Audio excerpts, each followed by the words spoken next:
Hello, Covidoli vagyok, és most megmutatom nektek, hogyan kell használni a Bandicam-et. Nagyon egyszerű, kezdjük az általánosnál. Itt a kimeneti mappánál azt kell megnézni, hogy hova mentse a felvett videófájt. Nekem itt a saját mappámba veszi. Itt az automatikus felvétel befejezéssel nem nagyon kell foglalkozni, úgyhogy most itt a videónál be kell állítani, hogy melyikkel kezdje, vagy állítsa le a felvételt, vagy szüneteltesse. Itt az egérkurzor rejtésénél az kell beállítani, hogy legyen-e kurzor, vagy ne. Itt a képnél ez nem tudom, hogy mi, meg ezeket se. Itt az egérkurzor rejtése, ez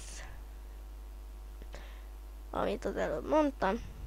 Záróhang engedélyezése, ez pedig, hogy a videó végén legyen egy hang. Itt a formátumban, hogy milyen minőségű milyen minőséggel fut a gépeteken, ezt a géptől függően kell beállítani. Itt a névjegynél a regisztrálás, hogy regisztrált-e vagy regisztrálatlan. Nekem regisztrálatlan, úgyhogy csak 10 percig tudok vele videót felvenni. Még itt a videónál van egy olyan, hogy beállítások, és itt a hanggal kell foglalkozni. Itt a hangsávok mentése felvétel közben, hát ez nem tudom mi, annyira még nem foglalkoztam vele.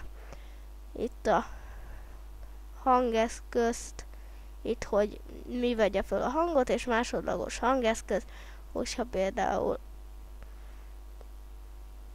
más is fel akartok venni, vagy mással, ha van kamerátok. Oké. Hát, ennyi lenne.